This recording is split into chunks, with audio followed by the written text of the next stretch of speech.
आज आपण चाललोय जंगल सफारीला। तुम्हाला खाली दिसत सगळं जंगल आहे वरपर्यंत। सगळ्यात डेंजर म्हणजे हा डबका, हा मुंबईवरून मागवलेला माणूस। अशा आतमध्ये गडच्या गड असतात कणकांचे, म्हणजेच काही जमिनीत त्याचे गड तयार होतात। हा रुईचं झाड आहे, तर त्याचा हा पान असतो। पान तोडल्यावर जो पदार्थ आहे ना, जो जिथं आपल्याला विंचू आणि घुन वगैरे चावली, साप वगैरे तिथं लावायचा। तुला दिसलीस व तू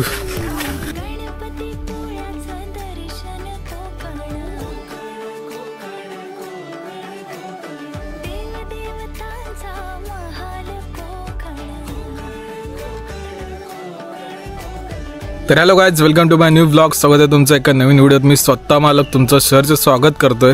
तर आजचा व्हिडिओ जरा खास आहे, कारण आज आपण चाललोय जंगल सफारीला। मागं तुम्ही बघू शकता केवढा घनदाट जंगल आहे, आणि आम्ही चाललो। आमच्या इथे एक धावटोक म्हणून एक जागा आहे, म्हणजे एक डोंगर आहे। आत्ताच खाली काहीतरी वाजला त्या साईडला, रान कोंबडा नाही तर कुठलं तरी पक्षी वगैरे असेल। जंगल बघा केवढं आहे भाई, हे बघा पूर्ण जंगल आहे, पूर्ण जंगल। आणि आम्ही आता बघा आपल्याला ह्या वाटेनं असं तिकडपर्यंत डोंगराला जायचं आहे। तर तुम्हाला दाखवतो कसं काय जर्नी आहे ती आपली। आणि असंच फिरायला चाललो, मला जंगल जरा एक्सप्लोर करू। बरेच दिवस आपण जंगलात वगैरे गेलो नाही, तुम्हाला दाखवतो किती जंगल वाढलंय वगैरे। आणि आपण धावटोकाव काम आहे म्हणून जातोय। मुंबईवरून मागवलेला माणूस खास काटकणा हे करायला जातोय। तर ब्लॉग पुढे तुम्ही कंटिन्यू करा, चला। मित्रांनो, तुम्हाला खाली दिसत सगळं जंगल आहे वरपर्यंत, हे बघा सगळं जंगल। आणि पायवाट आहे, त्या पायवाटेनं आम्ही चाललोय खाली। बघू कसं काय अजून आपल्याला तिकडच्या डोंगर, तुम्हाला डोंगर पण दाखवतो। आणि ही गुरांची वाट आहे, इथून गुरं म्हणजे चरायला वगैरे सोडली जातात। ही गुरांची वाट आहे, पायवाट। सकाळी गुरं इथून जी गुरंढोरं असतात ती चरायला नेतात। रस्ता बघा कसा आहे, पायवाट असल्यामुळे चालताना थोडा त्रास होतोय।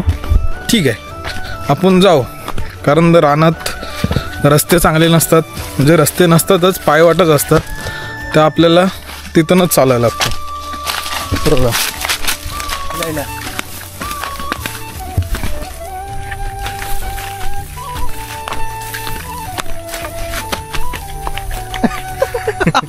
गेला होता आता खाली। नदी आहे आपली, पार्या आपल्या भाषेत पार्या। तर मित्रांनो, फक्त पायवाट आहेत आणि इकडे साईडला जंगल असं। तर रानात तुम्हाला मोस्टली पायवाटच भेटतील। चाललो आता पुढं, आणि नदी म्हणजे छोटा ओढा म्हणतात, किंवा गावठी भाषेत परा, आमच्या इथं परा म्हणतात, पण तुम्हाला समजावं म्हणून ओढा।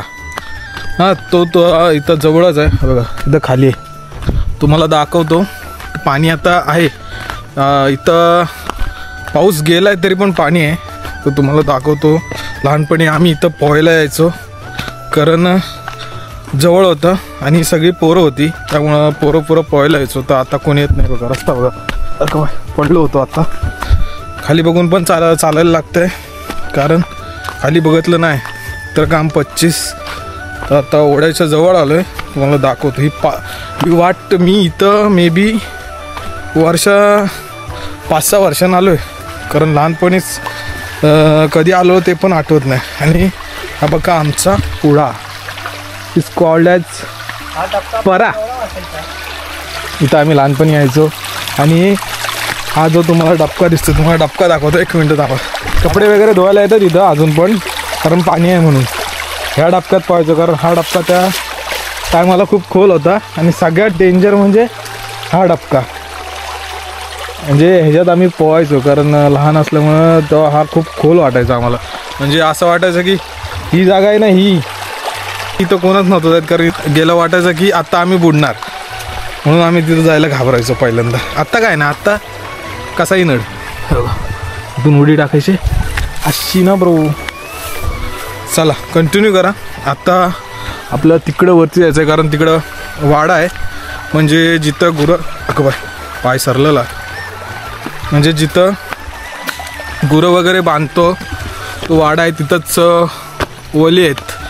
तर वलीला काय म्हणतात मी एवढा डीपली मला नाही माहिती, आवटी भाषेत वली. तिथं काटकणा लावलेले तर तिथंच जातो आहे. ती काटकणा घेऊन आपल्याला रिटर्न घरी जायचं आहे. आणि रस्ता बघा, फक्त आणि फक्त गवत आणि एक पायवाट. This is called as Konkan and swarg bro. तर मित्रांनो आता आम्ही पोचलो आहे. तुम्ही बाजूला बघू शकता की कणक म्हणजे काटकणा आमच्या इथं बोलतात ते उकरायचं काम चालू आहे. समोर या साईडला या साईडला आहे यांचे मालकीन आहे बघा, हे इकडचे यांनी पेरलेत ते आणि इकडचे यांनी पेरलेले आहेत. तर ते आता काढायचं काम चालू आहे. मी तुम्हाला दाखवतो प्रोसेस कशी असते. आणि समोर बघा वाडा आहे. तुम्हाला मागच्या व्हिडिओत पण दाखवलं असेल की वाडा कसा असतो आतमधून. तर बैल वगैरे बांधतात, कारण त्या टायमाला कसं होतं की इकडं आणायला जरा लांब पडायचं, त्यामुळं बैल गुरंढोरं असतील ती इथं बांधून ठेवायची. असं आहे, थोडाफार लुक घ्या कसा आहे तो. तर आता तुम्हाला मी कणक आणि काटकणा, आमच्या इथं काटकणा आणि तुम्हाला समजायला कणक कशी काढतात आणि कुठं असतात ती दाखवतो. एकच मिनटं थांबा. आणि इथं कणक काढायचं काम चालू आहे बघा. हे बघा एवढे काढलेले आहेत पिशी भरून. मी आता तुम्हाला घड दाखवतो कसे असतात ते. इथं काम चालू आहे उकरायचं आणि साफसफाई चालू आहे. शेत मोठ्या मेहनतीने काम करतात. आणि त्या साईडला उकरले ते दाखवतो तुम्हाला. हे बघा या जमिनीत त्याचे घड तयार होतात कणकाचे काटकणाचे. हे असे घड असतात आणि हे असे खाली हे जे ओले असतात या त्याच्या आतमध्ये असतात ते लावतात. आणि पावसाळ्याच्या अगोदर सगळं काम करतात, लावतात. आणि नंतर पावसाळ्यानंतर दिवाळी झाल्यावर मग ते काढायची प्रोसेस चालू होते. तर आता तेच काम चालू आहे. बघा समोर बघा. आणि आपण आलो आहे तिथनं, बोट दिसतो तो डोंगर, तिकडं गाव आहे आपलं समोर. आणि हा अख्खा असा जंगल. हे अशी माती साईडला गेले ना, ही वेल असते त्यांची वरती आलेली रोप. आणि ही खाली कणकं असतात. हे बघा याची उकरून काढायला लागतात. आणि ती घडच्या घड असतात, म्हणजे एका रोपाला 5-6 असे असतात. अशा आतमध्ये घडच्या घड असतात कणकांचे, म्हणजेच काटकणा. आमच्या इथे काटकणा बोलतात. याची खोदून काढायला लागतात. आणि ही अशी वली वली म्हणजे एक प्रकारे मातीचा ढीक असतो. आणि त्याच्या आतमध्ये छोटी छोटी कणकं लावली जातात. मग ती 6 महिन्यानंतर मग ती जाडी होतात, म्हणजे मोठी होतात. आणि मग ती 6 महिन्यानंतर काढायची असतात. मग एका काटकणाचे असे 10-15 काटकणं होतात. पावसाळ्यात ती एक म्हणजे कणका असतो, लहान कणक असतो, तो पिवलीत लावतात. आणि त्याला प्रोटेक्शन म्हणून साईडने असं कुंपण वगैरे करतात. टायमाने त्याच्यात जो गवत वगैरे असतो तो काढला होतो, बेंडणे वगैरे करतात. त्यानंतर मग 5-6 महिन्यांनी ते तयार होतात. मग 5-6 महिन्यानंतर त्यांना काढायची प्रोसेस चालू होते. मग ते काढल्यानंतर घरी घेऊन जाऊन मग ते जरा माती वगैरे स्वच्छ केल्यानंतर बाजारात आपण विकायला नेतो. तुम्हाला दाखवतो ते कुंपण कसं असतं ते. हे बघा हे साईडने अशा काट्या लावल्या जातात आणि साईडनी त्याला प्रोटेक्शन म्हणून असा कापड टाकला जातो. त्यानंतर मग ह्याच्या आतमध्ये ह्या वेली दिसत आहेत, ह्या कणकाच्या वेली आहेत. आणि ह्याचं खाली कणक असतात. हे बघा उकरल्या आतमध्ये तुम्हाला कणक दिसते. हे बघा हे काटकणं किंवा तुमच्या सोप्या भाषेत कणक हे इथं असे असतात. आणि ह्या त्यांच्या वेली, मग त्या वेलीला सपोर्ट म्हणून काट्या रोवल्या जातात. आणि प्रोटेक्शन पण होतं त्याच्याने की म्हणजे उंदीर घुस वगैरे काय लागत नाही त्याला, नाहीतर उंदीर आणि घुशी खाऊन टाकतात ते. आणि मग जेवढे काय लावलं आहे ते फायद्याचं नसतं, मग ते सगळं खराब होऊन जातं. त्यासाठी हे प्रोटेक्शन केलं जातं. हे बघा असं ही कणकाची वेल ही अशी वरती येते. ह्या सगळ्या जेवढ्या वेली दिसतात त्या सगळ्या कणकाच्या वेली आहेत. आणि साईडनी गुरं वगैरे यायला नको म्हणून असं कुंपण घातलं जातं हे याचं प्रोटेक्शन म्हणून. कारण इकडंच कोकणात मोस्टली गुरं म्हणजे रानातच सोडले जातात चरायला. तर गुरं वगैरे आली तर नुकसान होऊ शकतं, म्हणून प्रोटेक्शन म्हणून कुंपण घालतात. दिस इज कॉल्ड ॲज कुठे गेली घुण. काळजी घ्यायला लागते कारण मातीत घुण वगैरे असतात. विंचू घुण घेऊन काढायला लागते. चावली तर इथं रानात काय लवकर पोचणार पण नाही. एक औषध आहे रानात, त्याला रानटी औषध म्हणतो. आपलं रानात असलं आणि जर आपल्याला साप आणि विंचू किंवा घुण वगैरे चावली तर त्याच्यावर रानातलं औषध म्हणजे ही रुईचं झाड आहे. हा ज्यांना कोकणातलं असतील त्यांना माहिती असेल, याला रुईचं झाड बोलतात. तर हा रुईचं झाड आहे. तर त्याचा हा पान असतो, पान तोडल्यावर जो पदार्थ आहे ना, जो लिक्विड आहे किंवा पदार्थ, ज्याला आमच्या इथं चीक बोलतात, गावठी भाषेत आहे भाई, गावठी आहो मी.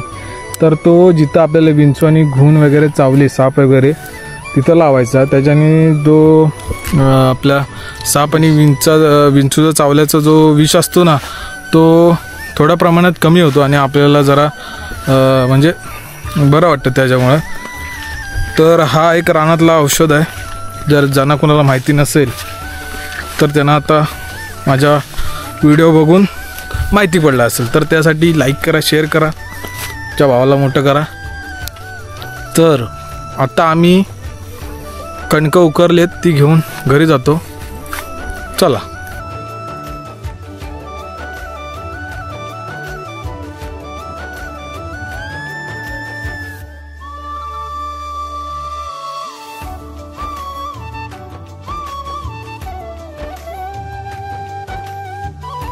गाईज आता आम्ही निघालो. रस्ता बघा, रस्ता बघा, रस्ता बघा. टाटा कर, जोरात कर. हा, शाबास शाबास. तो आलीस उद्या युट्यूबला दिसलीच बघ तू. तर कणका वगैरे काढून आता डोक्यावरून घ्यायला लागतं भाई. बघा शेट बघा, पूर्ण प्रतीक शेट. आणि खाली वाट काही दिसाय नाही मला, खाली बघून चालायला लागतं. आणि असा डायरेक्ट रस्ता बघा, असा खाली डायरेक्ट दरीसारखं म्हणजे डेंजर. तर आता जरा मी ब्लॉग बंद करतो, नाहीतर आपली गटली डायरेक्ट खाली भेटेल. आणि सूर्य बघा असा आहे. तर आता मी ब्लॉग जरा पुढून चालू करतो, कारण इथं जरा रस्ता बघा असा डायरेक्ट असा खाली गेलं. उतार आहे ना भरपूर, पडायची शक्यता आहे म्हणून. चला. तर मित्रांनो आता घरी निघालो आहे. आणि येताना काय वाटलं नाही, कारण उतार होता. आणि जाताना हा हालत टाईट आहे, कारण चढ पूर्ण असा चढत वरती जायचं आहे. आणि जर मी बोलत राहिलो तर मग धापा लागतात. म्हणून मी ऐक डेव्हिल म्हणत असेल, कधीच्या खाली गेला रे वा तुझ्यावर काय. तर आता मी घरी जातो आणि मग डायरेक्ट ब्लॉग चालू करतो. ओके चला. कारण डोक्या ओझा बघा आणि समोर बघा, सेम ना ब्रो, सेम बट डिफरंट.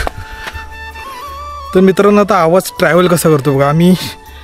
आम्ही हाव आत्ता ह्या डोंगरावर आणि पहिल्यांदा होतो तिकडच्या डोंगरावर. आता आवाज बघा कसा जाईल. मार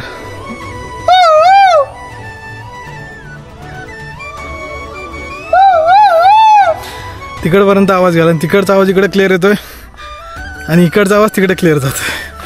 दहशत ना bro, this is called as Konkan. तर माझं छाती फुगले, चाललो टाटा. तर गाईज आत्ताच घरी पोचले. हे बघा गोण्या कणकानी भरलेल्या आणि समोर आहे भात. तो अजून झोडायचा आहे, कापून आणून ठेवलेला आहे, झोडायचा राहिला आहे. त्या पण ब्लॉग पडेल. तर आत्ता हा व्हिडिओ मी इथंच एंड करतो. जर तुम्हाला व्हिडिओ थोडा तरी आवडला असेल, लाईक करा, शेअर करा आणि सबस्क्राईब करा. आपण परत कुठल्या तरी नवीन कंटेंटसोबत भेटूच. चला.